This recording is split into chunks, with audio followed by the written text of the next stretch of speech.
selanjutnya kita akan masuk ke kasus 2, di mana pada kasus ini yang berperan sebagai coach itu saya sendiri, Muzayanah, kemudian Koci, Ibu Sugiyarti, dan Pak Adriawan akan berperan sebagai pengamat.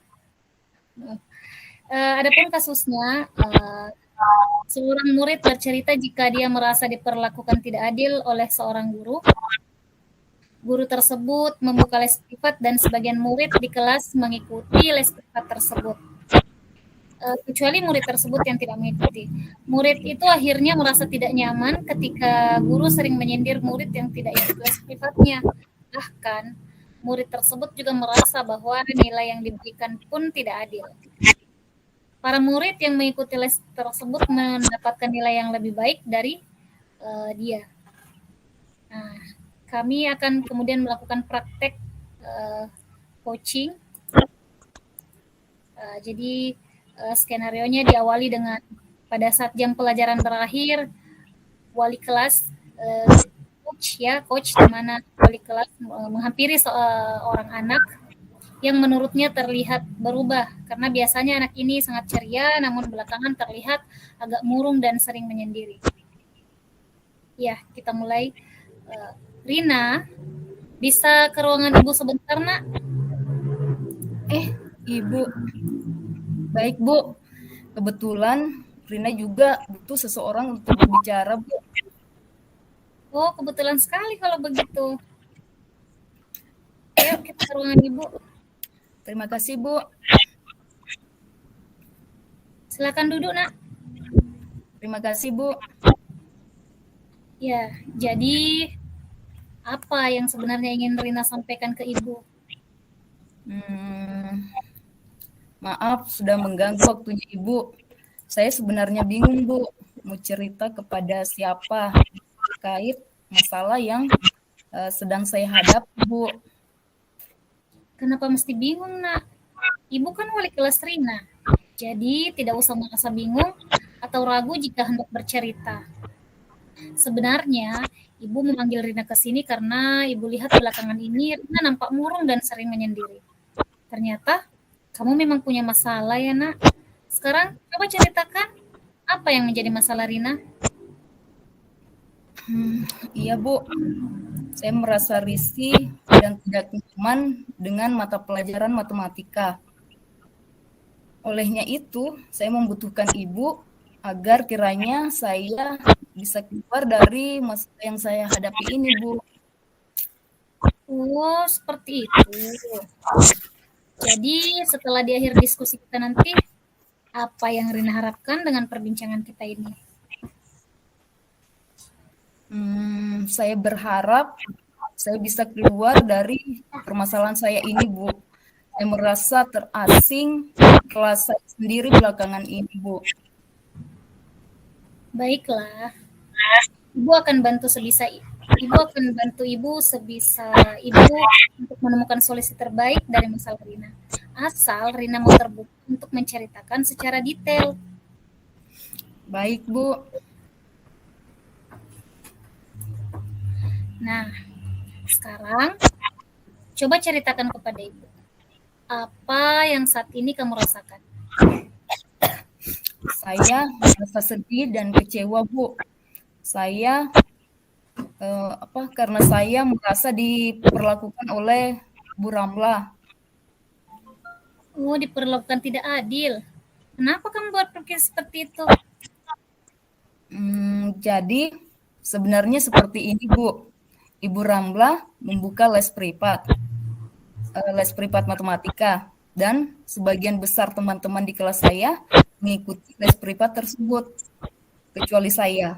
Saya merasa tidak nyaman ketika Bu Ramlah sering menyindir murid yang tidak mau ikut les privatnya.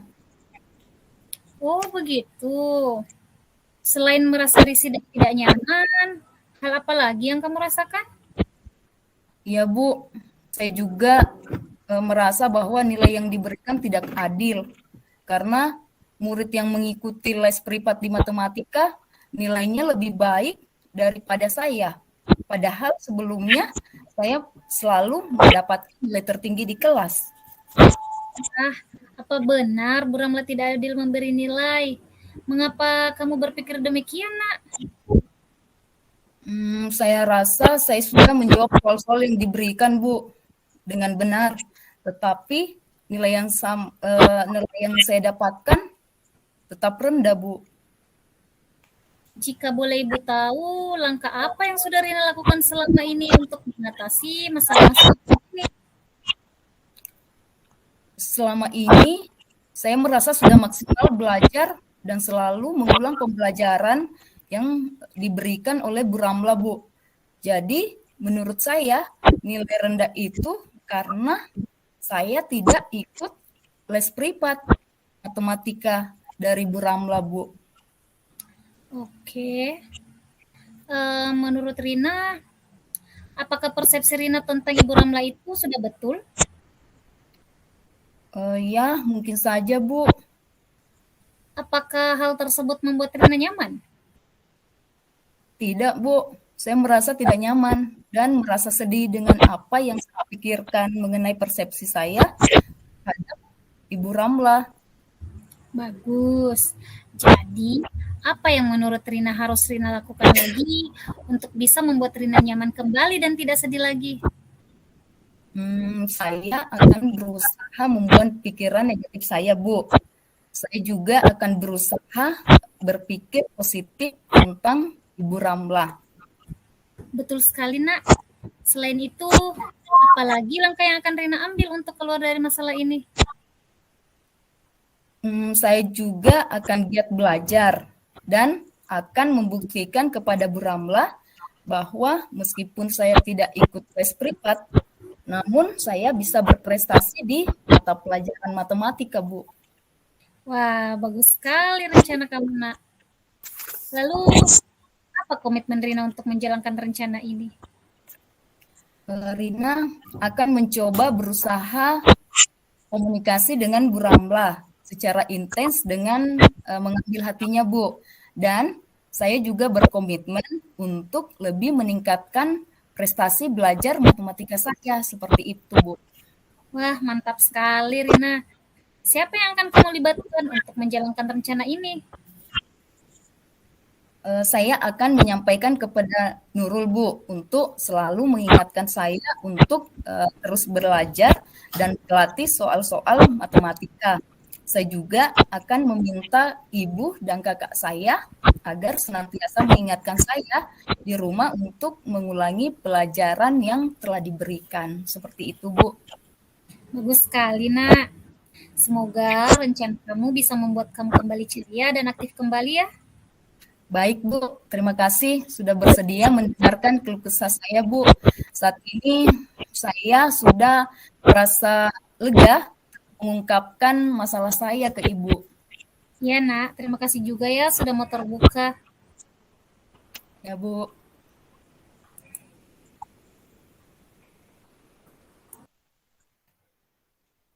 Baik, teman-teman, apresiasi yang sangat dari saya luar biasa, coach dan coachingnya. Selanjutnya kesempatan saya sebagai pengamat. Jadi berdasarkan model Tirta, langkah-langkah model Tirta yang telah dilakukan oleh Ibu berdua tadi pada proses coachingnya, saya melihat bahwa semuanya sudah terlaksana dengan baik. Yang pertama adalah tujuan. Jadi tadi coach menyampaikan membuka pembicaraan, kemudian coachingnya menyampaikan kepada coach apa yang akan mereka hasilkan, apa yang tujuan yang ingin dicapai setelah pembicaraan berakhir. Kemudian langkah yang kedua, identifikasi. Jadi tadi coach memberikan beberapa pertanyaan-pertanyaan terbuka. Coach bisa mengeksplorasi kemauan coachee kemudian coach memberikan respon yang positif, begitu pula coach, kemudian potensi-potensi dari coach bisa tergali dengan baik, kemudian coach aktif memberikan tanggapan, ada umpan balik, kemudian selanjutnya di rencana aksi, coach mampu memberikan pertanyaan yang memantik coach untuk bisa mengambil keputusan secara mandiri. Kemudian coach membuat coach bisa mengeksplorasi pertanyaan dan menjadi jawaban-jawaban yang lebih spesifik. Kemudian tadi coach menanyakan strategi apa yang akan dilakukan. Kemudian di angka yang keempat adalah tanggung jawab. Jadi di tanggung jawab coach bisa mengarahkan coach untuk membangun komitmen apa yang coach buat untuk menjalankan rencana aksinya. Kemudian coach menanyakan siapa-siapa yang bisa membantu coach untuk menjalankan komitmen itu. Jadi akhirnya coach sendiri bisa melaksanakan komitmen itu secara mandiri, dan proses coaching berbasis Virta itu bisa berlangsung dengan baik. Saya kira itu hasil pengamatan saya. Terima kasih Pak. Bisa dilanjut saja ke kasus